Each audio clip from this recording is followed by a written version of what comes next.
Ladies and gentlemen, debaters, backbenchers, and our distinguished adjudicators, it is my great pleasure to welcome you to the Maaasahan Parliament.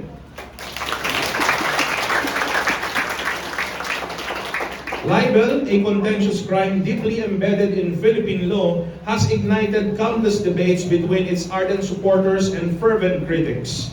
Advocates for the continued criminalization of libel emphasize its role as a safeguard against unprotected speech. They argue that criminal libel acts as a necessary check on the spread of untruths, preventing them from gaining undue influence in public discourse.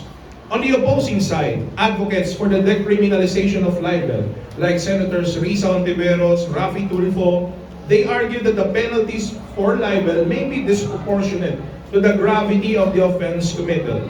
They also point out instances of abuse, citing its weaponization by private parties and public personalities to advance personal interests or shield themselves from scrutiny. Should the Philippine government persist in criminalizing libel, or is it time to reevaluate and consider its decriminalization? This House believes that the libel laws should be decriminalized in the Philippines. This debate adopts the British parliamentary style. The government opens the debate and the opposition delivers the final speech. Each speaker presents one 4-minute speech.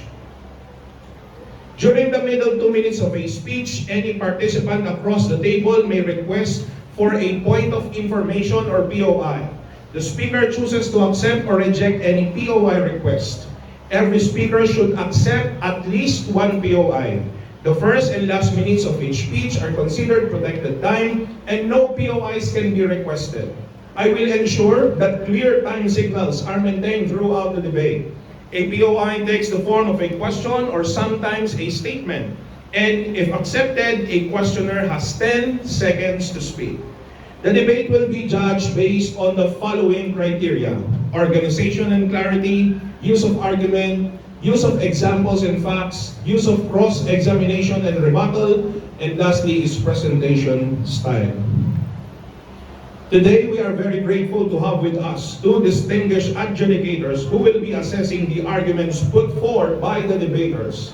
First, we have Sir Rolando Abellana. So he is currently teaching SPA students and he is also a social science instructor.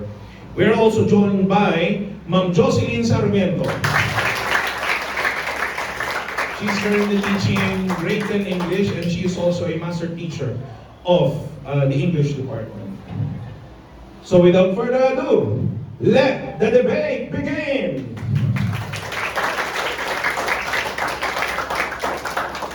First up is the Prime Minister, Madam Ashley Portagana.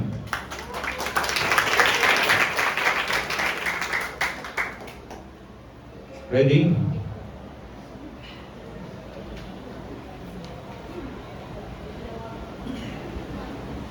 Timer starts. Baka hindi naka-on. Hello. Yeah. Timer starts now. Before I start, I would like to greet our dear judges.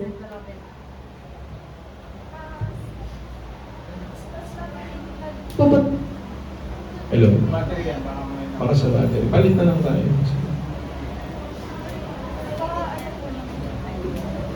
Hello. Pakibalik mo yung slide. Pindutin mo yung left. Ay, hindi. Sige ako na muna pala. Hello. Ready na? Timer starts now. Before I start, I would like to greet our dear judges and beloved audience. I'm Ashley Portagana, the Prime Minister in the government bench, and standing here in front of all of you today to prove and justify why the decriminalization of libel in the Philippines should be implemented. In preparation for our first reason, let us first dig deep and look more into what libel really is and the decriminalization of its law.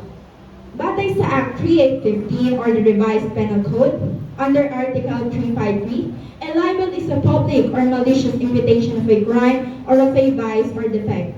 Totoo man o hindi, imputation or any act, omission, condition, status, or circumstance tending to cause the dishonor or discredit or contempt of a natural or physical person, or to blacken the memory of one who is dead. And if he committed this crime, the current impossible imprisonment for libel under Article 355 of the Revised Penal Code is correctional, and its minimum and medium periods, that is 6 months and 1 day to 4 years and 2 months. Is help us. According to the Supreme Court Justice Marvick Leonen, libel laws originated from the government's objective to protect itself from undue criticism and then evolving to protect the government and its citizens from malicious defamatory utterances. Now let's proceed to the main issue. In recent years, ang libel law ay ginagamit sa pang-aabuso ng mga nakakataas na mamamayan para sa sarili nilang interes, and by public personalities to shield themselves from scrutiny kahit sa public concern, yung mga dapat naman talaga pag-usapan. Nowadays, the rise and prevalence of social media as a primary way of communication has led to further weaponization of libel laws against the present active citizenship. Dahil nga dito, ang social media na ang madalas pinagmumulan ng mga libelous statement, the one that people post to provide information about someone, can be considered as a crime just because it ruined their reputation. You might say that it is to protect us. Ano ang may tutulong ng decriminalization sa mga biktima ng libel? Hindi ba't mas lalong maghihirap ang mga ordinaryong mamamayan sa napagbibintangan?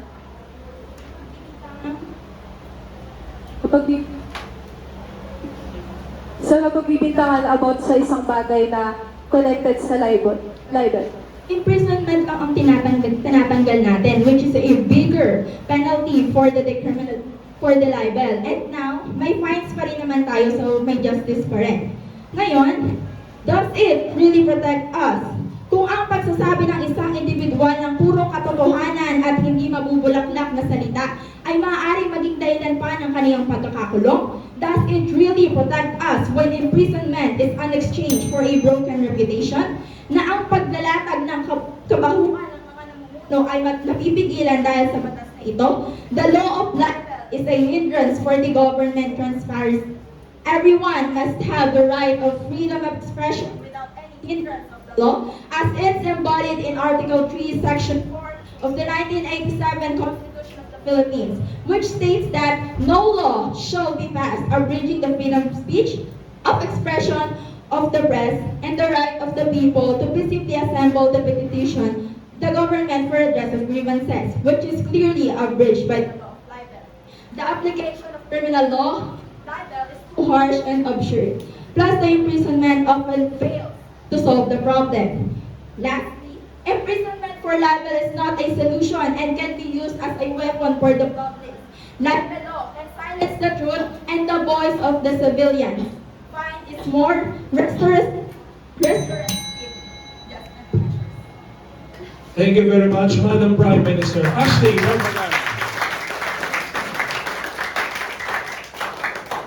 and now let us hear the response of the Leader of Opposition, Madam Mary Alex Dohelio.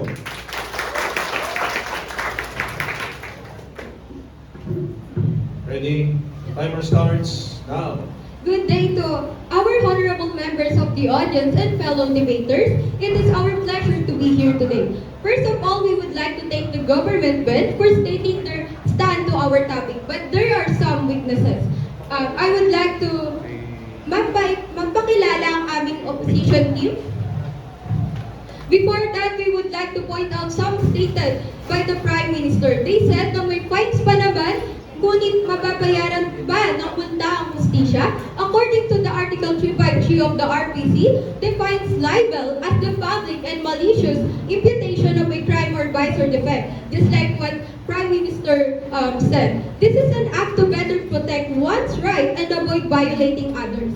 So if we decriminalize libel, it will affect many things. Our first reason is protecting reputation. Criminal libel laws offer stronger protection for individuals whose reputation are damaged by false defamatory statements. Without the threat of criminal sanction, malicious individuals or organizations might feel emboldened to spread false information without consequences, damaging personal or professional lives. Kung tatanggalin ang criminal sanction ng libel, maraming mas gaganahan na magsabi ng mga paninirang puring makakaapekto sa iba dahil alam nilang hindi sila makukulong.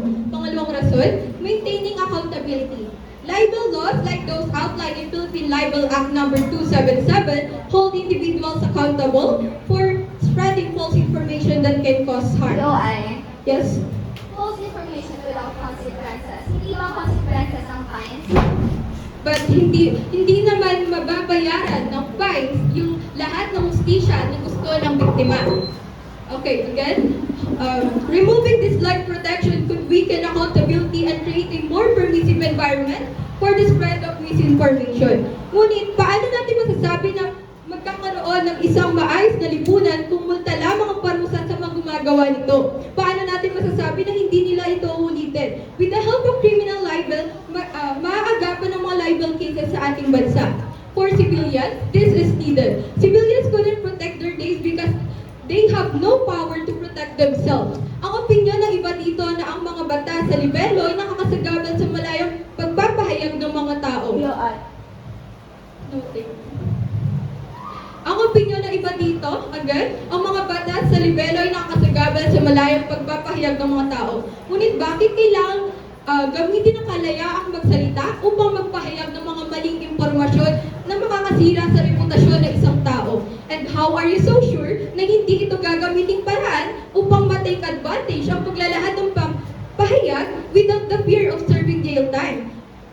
Knowing that the case can be handled with a simple payment. Agreeing with the decriminalization of libel ay para pumayag ka na din na tabak-tapakan ng mga karapatan at reputasyon upang ipagtanggol ang kanilang mga sarili. Then how we can say na sapat na ang pagbabayad ng multa para sa mga kasong ito. Hindi makukuha o mababayaran gamit ng pera ang hustisyang hinahangad ng mga biktima. In conclusion, we all need to know that libel is not just an opinion. It is a published false statement that is damaging to a person's reputation. Libel has its reason why it's a crime. That's why it is needed to have a proper punishment, because if not, more people will have their name tarnished and no justice for them will ever come. And this is why we are not agreed to decriminalize libel. Thank you very much, Madam Leader of Opposition. Alex.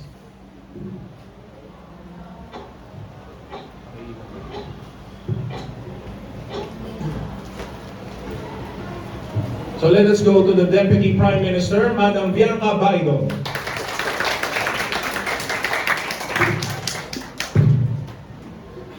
Ready? Timer starts now. Before I start, I would like to thank the Prime Minister and the Leader of the Opposition for their opening statement. Before we proceed with my statement, I'll answer what the Leader of the Opposition has stated. Okay, so sinabi mo, Ms. Dohelio, that there is no justice for them. How come? Paano mo nasabing na wala ng justice? Kung imprisonment lang naman yung tinanggal, di ba? There's still a fine, remember? Fine is a penalty, so therefore, there is still a justice. So now, let me proceed in my statement. Just like what the Prime Minister Ashley Portagana stated, na kahit ang isang individual na nagsasabi ng pawang katotohanan lamang ay maaari ng makulong, hindi ba ang pangit naman doon pakinggan? Oo, maling ilatag nila ito mapa-online, oral o tradition libel, ngunit sapat nga ba upang kasuhan sila? It's too harsh and absurd. That's why I, Bianca Baidong, the Deputy Prime Minister of the government bench, agree with decriminalizing libel. And here's why. Maaari natin gawing halimbawa ang mga journalists na inapak-apakan ang kanilang karapatan. Freedoms of expression and of the press are continuously challenged by defamation laws, bias allegations, and franchise issues. A widely known instance of press intimidation through cyber libel is a series of cases filed against Nobel laureate Maria Ressa on June 15, 2020. These journalists have wasted years of their lives facing challenges for basically doing their jobs. Kahit trabaho ng mga reporter ang magbahagi ng mga impormasyon para sa kaalaman ng publiko. Gamit na gamit ang cyber libel para patahimikin ang ating mga mamamahayag. Kung hindi natin ito maiwasto, patuloy na gagamitin ang libel para kitilin ang ating kalayaan. Paano ang Human Rights o Bill of Rights Article 3, Section 4 na napapaliwala dahil sa libel na inaabuso lamang ng mga nakakataas? At hindi ba oras na para baguhin ang ganitong sistema? Along with the Prime Minister Portagana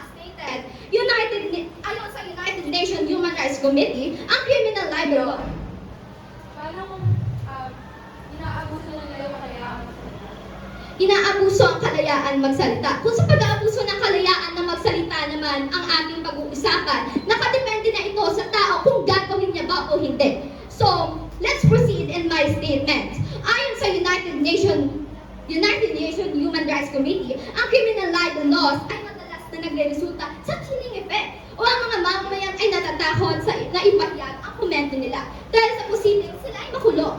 Sa maraming bansa tulad ng United States, Canada at New Zealand, ang civil libel laws ay sapat na upang maprotektahan ang reputasyon ng hindi pinapantaan ng pagkakakulong.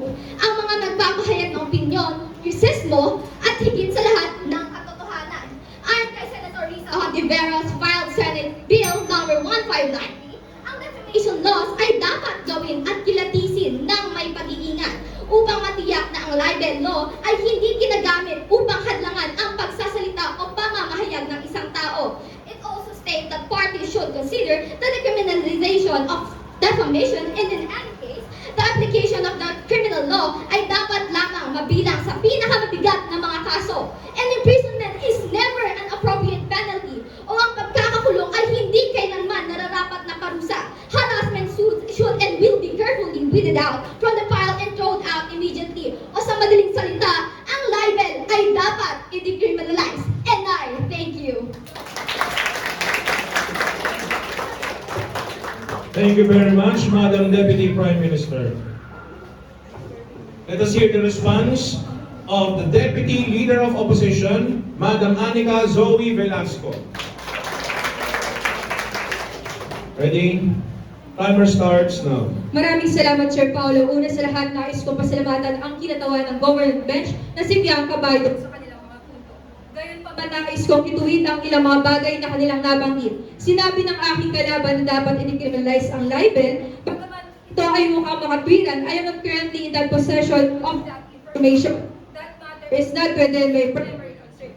May mga ilang aspeto na hindi nila isinaalang-alang. Decriminalization libel is not the way. We are here to validate beyond doubt about the criminalization of libel law in the Philippines should not be implemented. Their question is, paano ang kalayaan ng isang individual o ng mamamahayag upang ipahayag ang kanilang mga opinyon o ideya? Well, it is for me to tell you that the criminalization of libel law does not whoever prevent suppression of what we call freedom of speech and freedom of the press. Hindi pinatupad ang batas na ito upang magka-intensyon na pigilan ang kalayaan at fundamental human rights na magsalita at magbigay ng pahayag ang isang tao.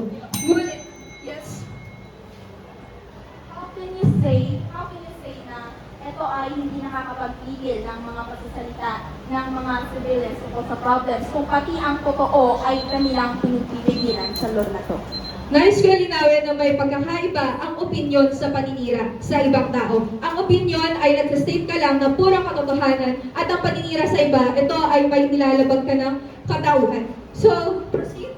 Kahit na pang karapatan ng ating panghawakan, ito pa rin ay may kahantungan na limitasyon because freedom is not absolute. Therefore, the libel law's purpose is made to justice from the victims of defamatory accusations and malicious imputation. According to 1987 Constitution, Article 3, Section 4, hindi dapat mapagtibay ng batas na nagbabawas sa kalayaan sa pananalita, pagpapahayag o ng pamahayagan o sa karapatan ng mga taong bayan na mapayapang magkatipon at magpetisyon ng pamahalaan upang ilahad ang kanilang mga karaingan.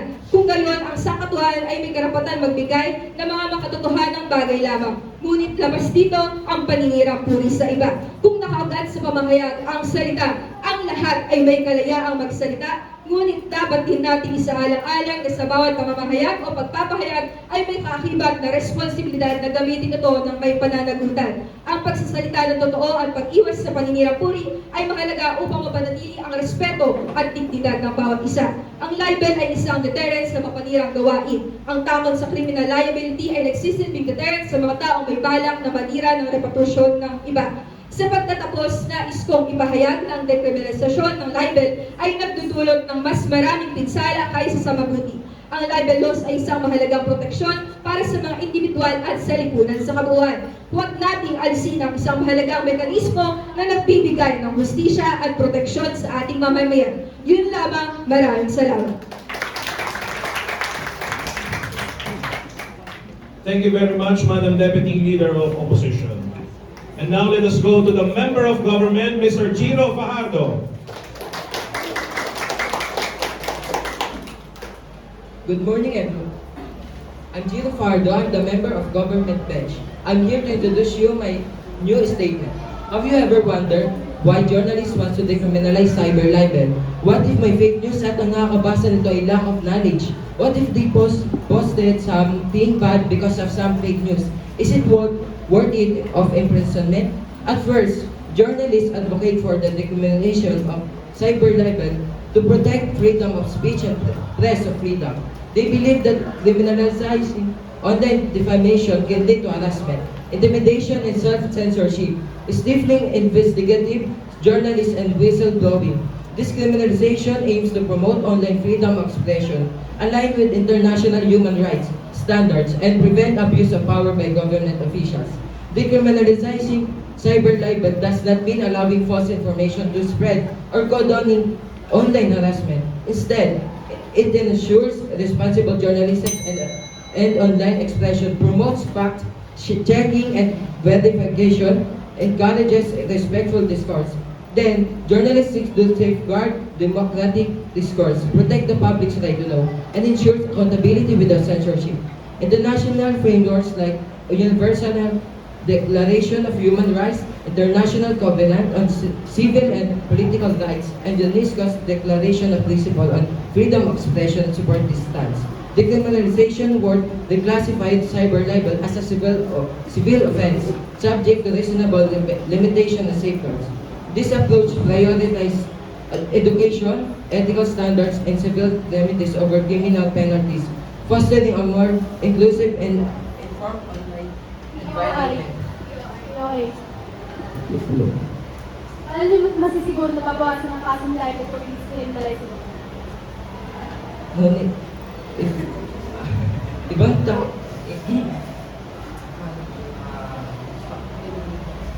Paano niyo masisiguro na mabawasan ang mga kaso ng libel kung i-criminalize ito? maaaring, dahil may kapalit nga ito ng fines, pwedeng mabawasan na kaso nun. So, balik na tayo. Hence, decriminalization would reclassify cyber libel as offense subject to reasonable limitation and safeguard. Hence, the freedom of expression is important to man as it holds our opinions in society and culture or to whatever we may think about. Fake news outlets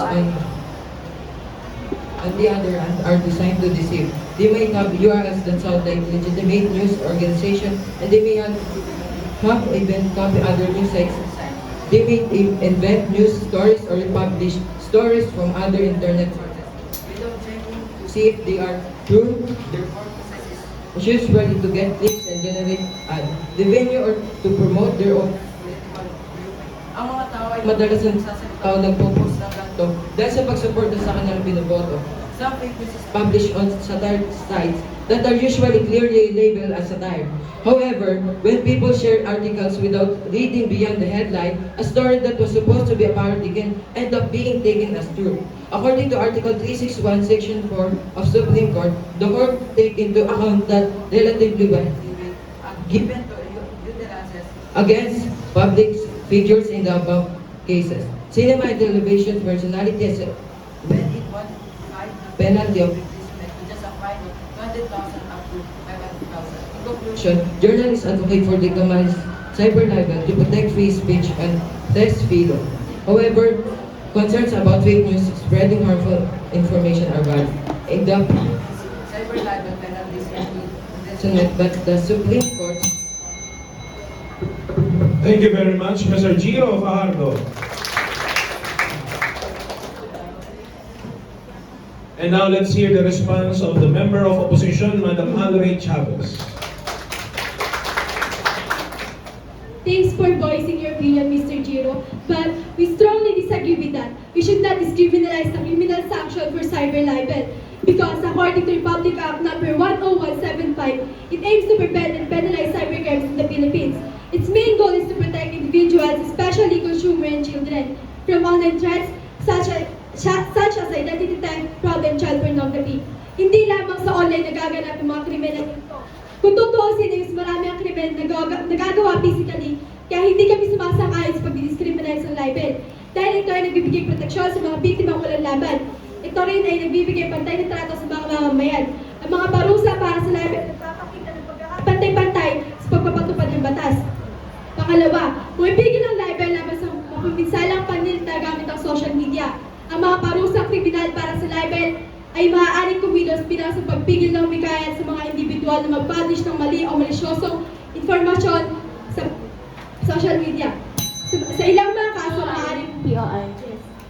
So, sino pinoprotektahan nyo? Yung biktima lang?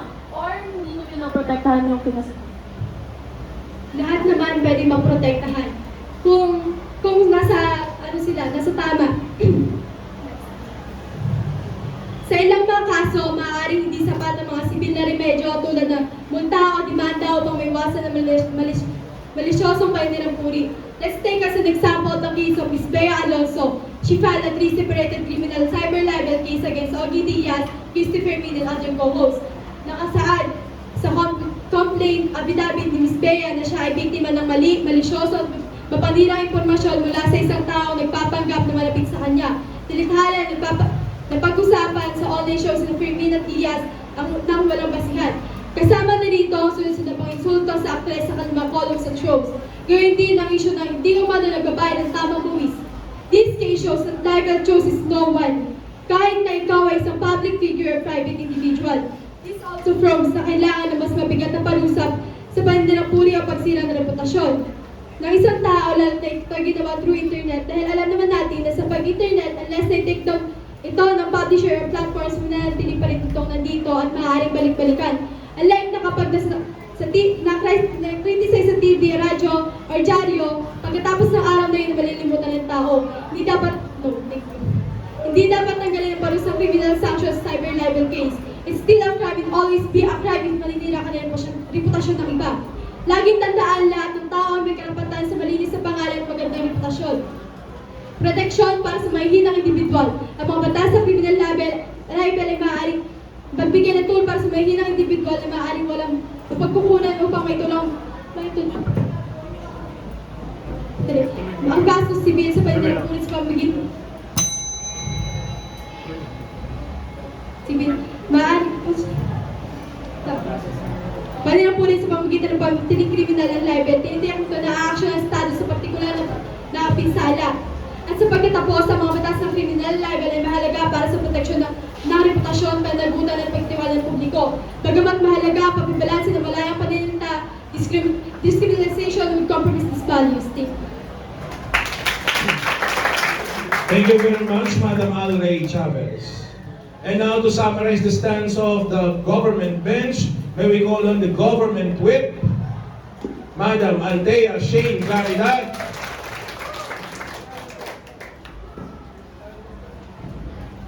Ready? Timer starts now. Good day, everyone. I'm Althea Shane Claridad, the government whip of, and I'm here to summarize all the arguments that the Prime Minister has given. We, the government bench, strongly agree to the decriminalization of libel in the Philippines should be implemented. Bakit? Pagkakakulong nga ba ang solusyon? For us, imprisonment because of the libel case does not really resolve the problem. There are many ways to pay for what they did if it was really wrong. Pero kung ginawa niya lamang ito just to express himself and just to tell the truth, in our stand, he should not pay anything here. Karagdagan dito, dahil nakikita ng ibang tao na ang mga taong nagpapahayag o nagsasabi ng kanilang saloobin sa isang partikular na problema ay nakukulong. Pawang katotohanan lamang. Tinatanggalan nga ba ng kasong ito ang boses ng mga tao? In Article 3, Section 4 of the Constitution, which state that no law shall be passed abridging to the freedom of speech, of expression, or of press, or the right of the people peaceably to assemble the petition the government for redress and grievance. In addition to this, ang kasong libel ay kadalasang ginagamit ng nakakataas o mayayaman upang abusuhin ng iba. They may use libel to abuse the legal system and imprison opponents. They see libel as a way to protect their reputation and interests. Filing a libel suit and defending it costs a lot of money. Lawyers, preparation of documents, and other legal process are required with corresponding costs. In addition, ayon sa ating Deputy Prime Minister, na isang halimbawa dito ay ang mga journalists. Bakit nga ba apektado sila dito? Libel charges are used to limit journalists from reporting on the issue of corruption, abuse of power, and other public, prevent them from reporting on issues that could harm their power. Sa social media, kadalasang pinagmumula ng kasong libel dahil ito ay ginagamit ng mga tao upang magpahayag ng kanilang saloobin o ng kanilang opinyon. Pero sa pagsasabi nila ng pawang katotohanan, ay maaari silang makulong dahil may nasira silang reputasyon. Apektado ang mga mamamayan. Yes. Kung ang layunin ay protektahan ang kalayaan sa pamamahayag, bakit hindi na lamang baguhin ang mga kasulukuyang batas sa libel imbis na i-decriminalize ito? To answer your question, our Prime Minister has already answered that. May fines and may ibang solusyon para dyan. Hindi imprisonment lang ang kailangan na sagot dyan. So, back to my topic, bakit nga ba sila apektado dito? Libel charges are used to limit journalists reporting issues of corruption, abuse of power, and other public, prevent them from reporting on issues that could harm their power. Apektado ang mga mamamahayag sa mga kasong libel dahil ang kakayahan paggamit ng batas na ito upang supilin ng malayang pamamahayag at pananalita sa Pilipinas. Ang libel ay isang krimen at ang mga parusa ay maaaring maging malubha, kabilang ang pagkabilanggo dahil madalas na ginagamit ang mga kasong libel upang takutin ang mamamahayag na nagsusulat ng mga kritikong maaaring makapinsala sa mga taong may kapangyarihan o impluensya. Ang kakayahan gamitin ang batas na ito upang takutin at patahimikin ang mga kritiko ay isang malaking banta sa malayang pamamahayag at sa karapatan ng publiko na makatanggap ng impormasyon. Parang hindi naman ata tama ito. So karagdagan sa sinabi ni Mr. Giro na fake news refers to untrue or false information often based on fabricated source of misinformation. These sources can be articles, news, or videos that are not entirely accurate or reliable. Thank you very much, Madam Althea Shing Claridad. And now to summarize the stance of the opposition bench, may we call on the opposition whip, Madam Rizial Martin. Ready? Timer starts now. A pleasant morning to everyone and to our judges. It's a pleasure to have this opportunity to communicate in front of all individuals. We contradict to the idea of decriminalizing libel. Based from what I have read, libel often takes the form of sharp personal attacks and not to treat it as a crime any longer or not to punish it with imprisonment but only with the fine is extreme. It is the same category as the matters referred to by the U.S. Supreme Court as the lewd, obscene, the profane, the insulting, or fighting words, those which by their very nature inflict injury and are of such slight social value as a step to the truth that any benefit that may be derived from them is clearly outweighed by the social interest in order and morality. For this reason, their prevention and punishment have never been thought to raise any constitutional problem. With this text, it says that it could harm us human beings personally. From the word personal attacks, it could result in chaos. And also, it could have a big impact to the person who gets attacked by the libel itself. In conclusion, I want to leave you with a few key takeaways from today's debate. We can say that decriminalizing libel could affect us. Stated by Ms. Duhelio, our first reason is to protect their reputation, not just mentally. Yes. Does it really protect us kung ang pagsasabi ng isang individual na purong katotohanan lamang ay maaari na maging dahilan ng pagkakakulong? When imprisonment is an exchange for a broken reputation? Mapoprotektahan ba talaga tayo nito kung hindi tayo makapaghain ng hinaing? At kung imprisonment is an exchange for someone's broken reputation? Magbibigyan, as Ms. Duhal stated, nagbibigyan ng hustisya ang mga na nasiraan ng huri. Okay, so continue. Stated by Ms. Duhal, our first reason is to protect reputation not just mentally or physically. The criminal libel gives strong protection for the individual reputation. So thank you. That were damaged by others' false statements. Next, If we do not decriminalize libel, it will maintain the peace around the society. However, if we remove the criminal sanction of libel, it will cause chaos to us people. And her last statement, removing the leg protection she had mentioned, it could make them weaken their own accountability. The next we have from Ms. Velasco. She states that libel can protect the people who are being harmed by the false information because nowadays libel mostly happen around social media spreading wrong information about a person or so. She mentioned that libel will always stay as the integrity of the media because journalists have the great responsibility to provide the right and accurate information to the society or public. And libel is the act that discourages us, the fear of criminal liability as deterrent who has the intention to ruin others' reputation. And at last, she said that decriminalizing libel will do more harm than doing good. And for the second last speaker, Ms. Chavez proves that libel means goal is to protect each and every individual to the different kinds of crime such as online threats, identity theft, and more.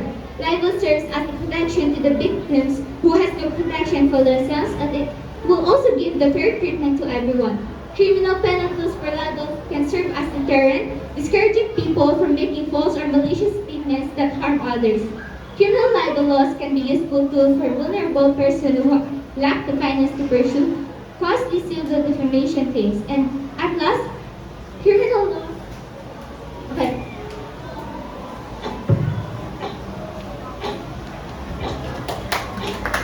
Okay, so thank you very much, Madam Rizal Martin. So once again, palakpakan natin yung government bench. And palakpakan din natin siyempre ang opposition bench. Makikiabot ako ng microphone.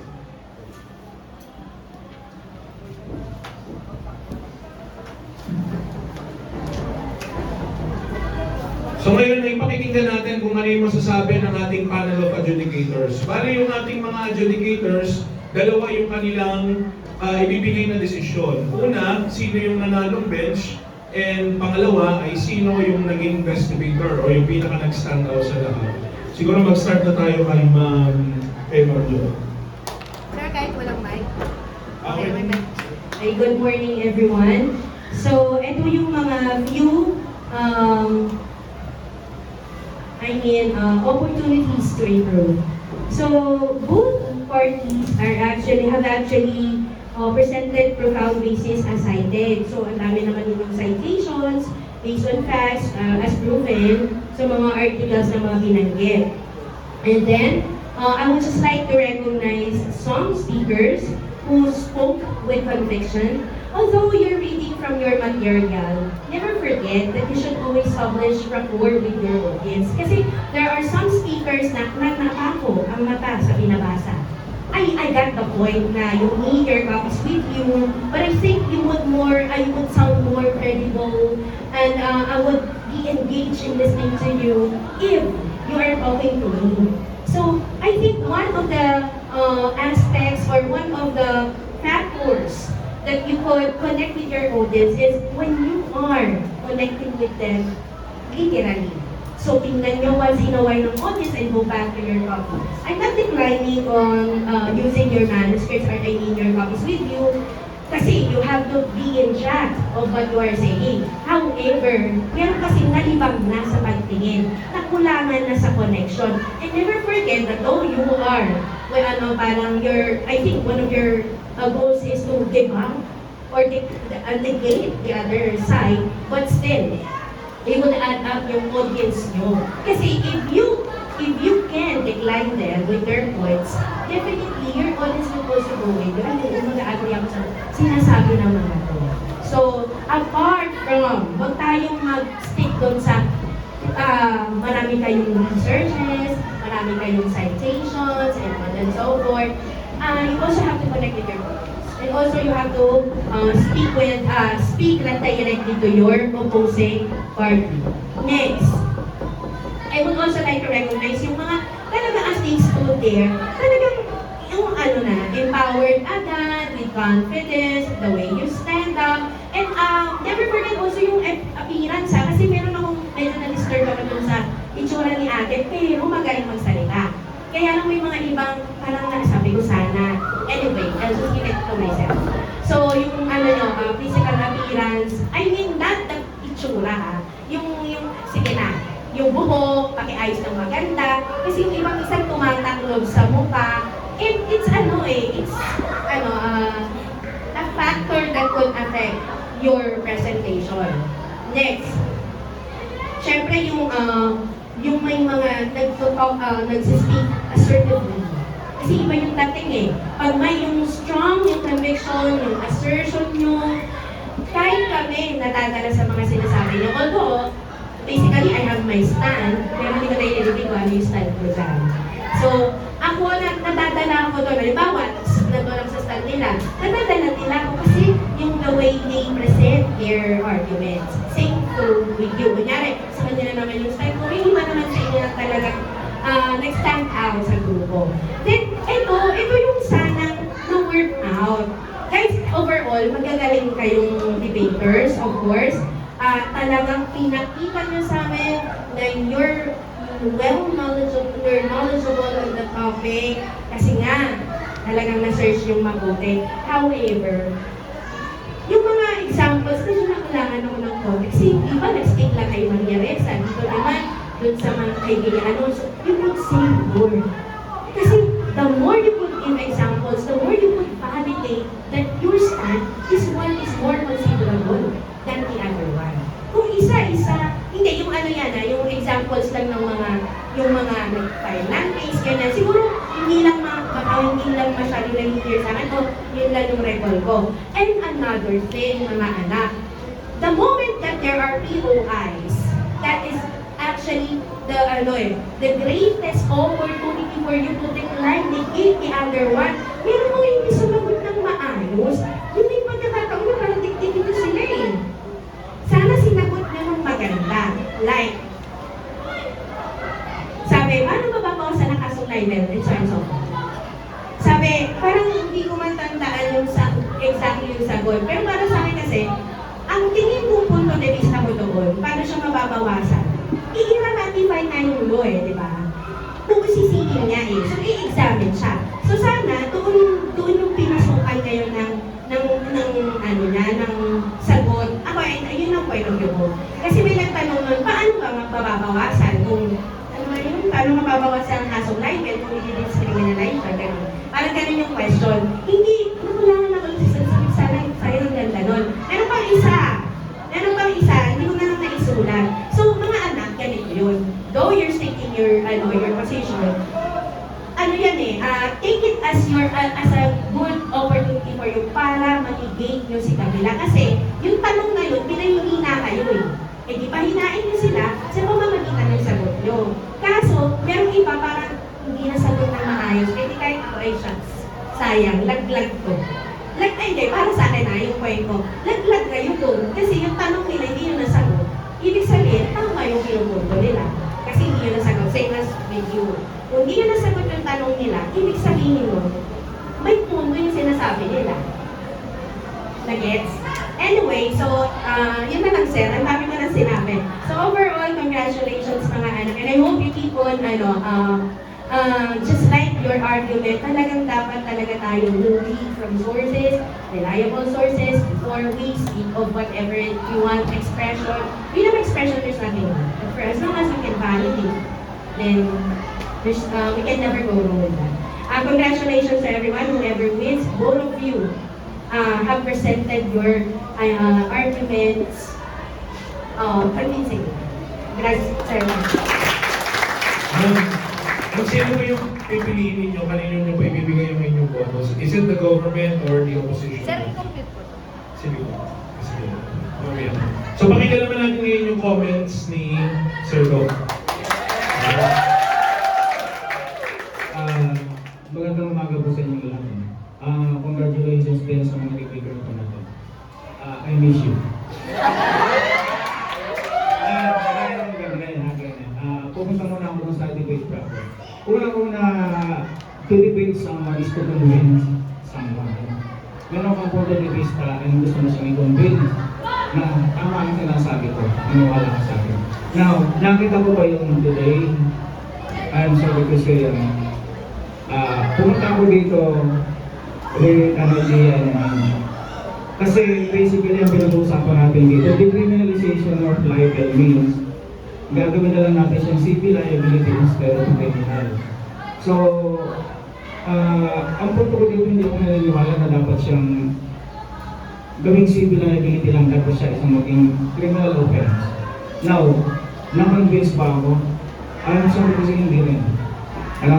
Now, one of the point na gusto ko yan sa inyo is yung proper use of time. Parang yung paggamit ng tamang oras. Kaya napansin ko, almost all of you, mali pa na lang siguro kay Alex na gamit ang maayos ng kanyang oras. Si yung ating, kinuha ng oras. Si Cute, okay din ang kanyang paggamit ng oras. Si 1 minute pa ang natin sa loob. So you could have said, ang dami mo dapat na isabi. But since conscious kayo lagi sa oras, ang gagawin lumiliwan, isa yan sa mga nakaka-apekto kung paano nyo nasasabihin yung argument na maayos. Nabanggit din naman kanina yung pagtingin sa tao, kumbaga.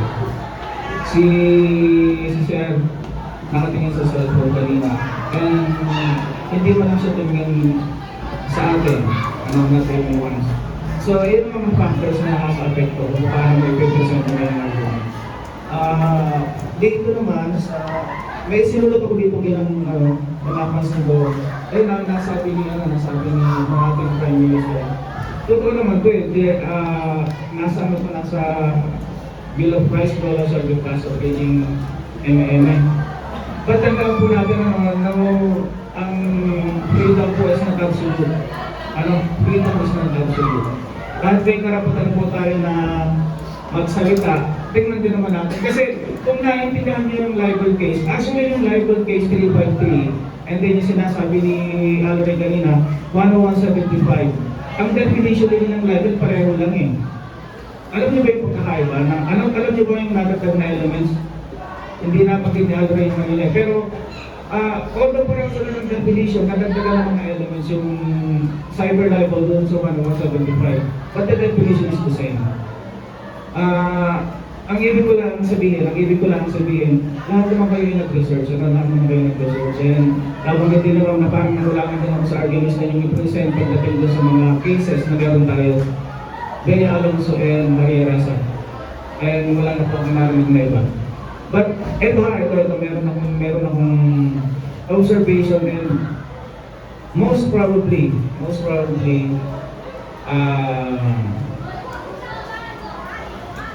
hindi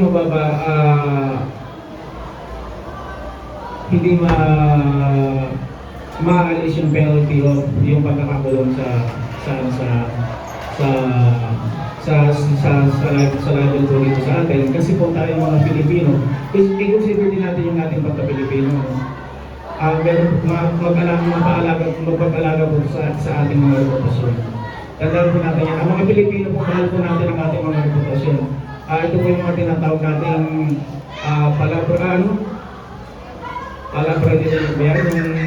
palabradero yung pagsasalita mo naman. Pero mahal po natin ang ating mga reputasyon, nandun po yan sa ating pagka-Pilipino. Kaya sa tingin ko po yung ang epekto ng isang maling salita sa isang tao ay mabigat po ang dating sa ating mga Pilipino. Kaya i-consider din natin yung ating kultura sa batas. Tingnan din natin yung ating pagka-Pilipino sa mga batas na ipinapasa natin. Kasi yung nabanggit nila kanina na pag-protect sa mga journalists, very western po yan very western. Tingnan natin yung ating sariling kultura in connection sa mga batas na ipinapasa natin. Ano po ba? Thank you very much. Sir, meron ka namang napili between the two benches, and sino yung sa tingin mo pinaka nag-stand out sa kanilang walo? Sa mga benches po, sir, I agree yung dapat po i-criminalize ang libel. So, kanina po yun? Opposition. Sa opposition, ang sabi po nila, dapat ay i-criminalize ang libel. Tama ba? So, I agree with the opposition. Mas na-convince ako sa arguments nila. Pagdating naman po sa mga speaker, dalawa, si Alex and then actually tatlo. Dito sa side na to, si Cute at saka itong kasi maano siyang salita, mas malinaw kaso malang mabagal. Mas naintindihan ko ang salita mo. And then si Alex. Si Cute, very powerful sa magsalita. As in, si Bianca po, si Bianca. Si Bianca Baido. Ito yung naka-blazer. Si, Yung second place. si Emily po, si Emily. Ha? Si Lix, si Anika. Si Anika po, si Anika. Na maganda sana lang kanyang mapagkasalita kaso nga lang napangatang ko lang sa ang 1 minute pa yung natira sa ano niya. I will go with Alex. So 1 vote for the opposition bench and 1 vote for Alex. So pakinggan naman natin yung naging decision ni Ma'am Joy. Ako kasi, sir, meron na ako ring decision. Pero more likely, mas napapinsa ko dito sa side na ko. Kasi, para sa akin kasi, this is my point of view. Hindi talaga dapat siya punishable na talagang dapat ikulong. So, para na, let's say, pwede natin paninirang puri.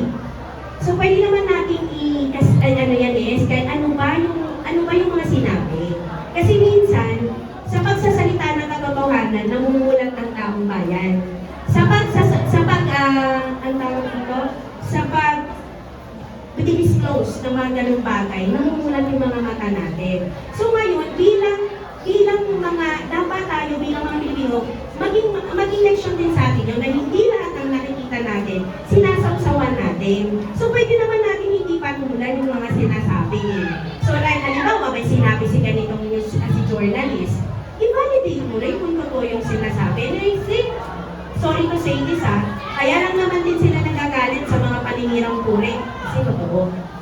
Ang bawat na truth hurts. Kaya lang siguro, may dapat yun nga, magkaroon ng specification yung batas.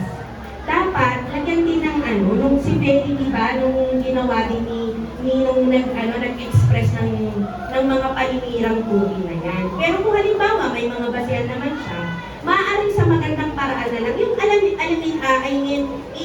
himay-himayin lang yung batas para sa akin. Pero natura point na criminal siya kasi masyadong mabigat yata yung criminal, pero depende nga sa ginawa.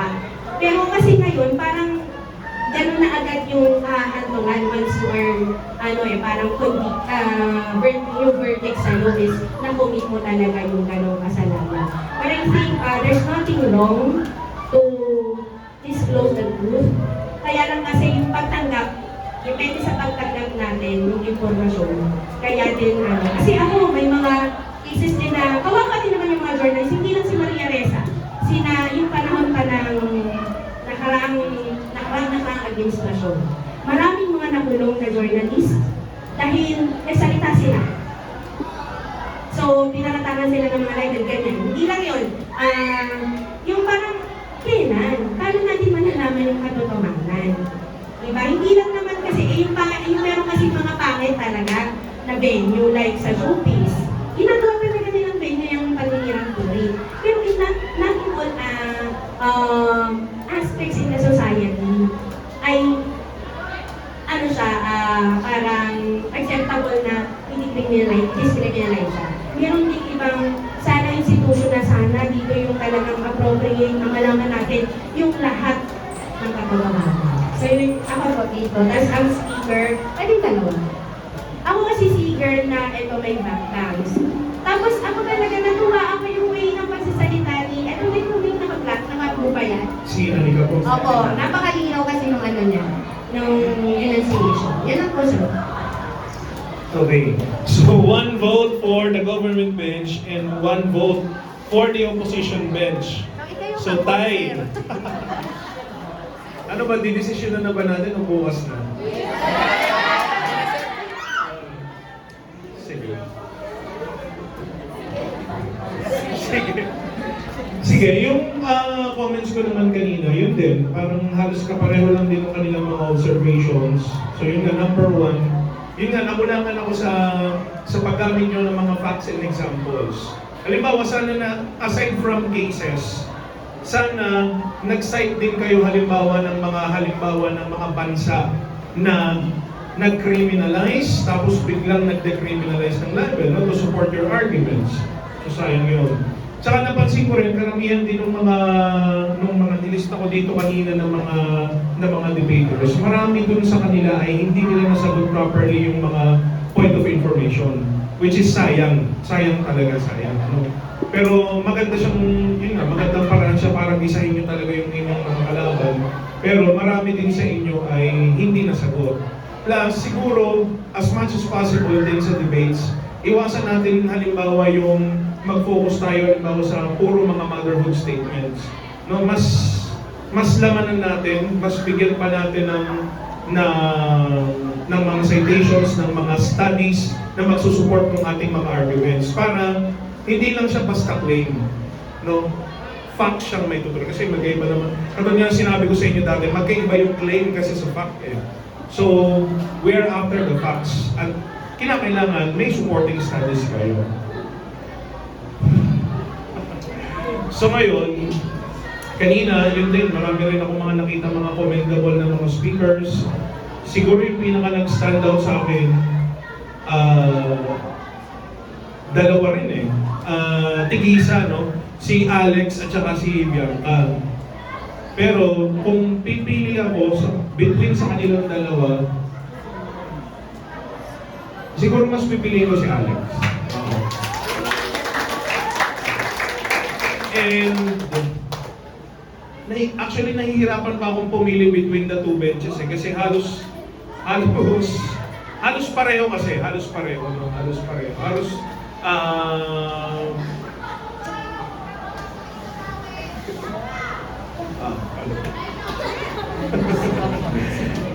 Siguro ganito na lang.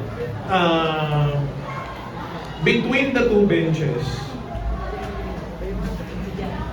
sa napanood ko kanina, mas prepared na mga speakers sa opposition bench.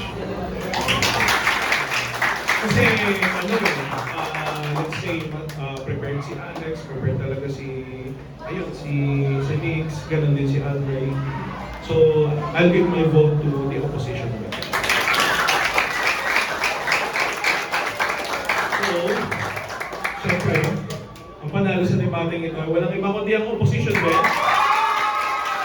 And of course, our best debater ay walang iba kundi si Madam Leader of the Opposition, Mary Alex Blanc.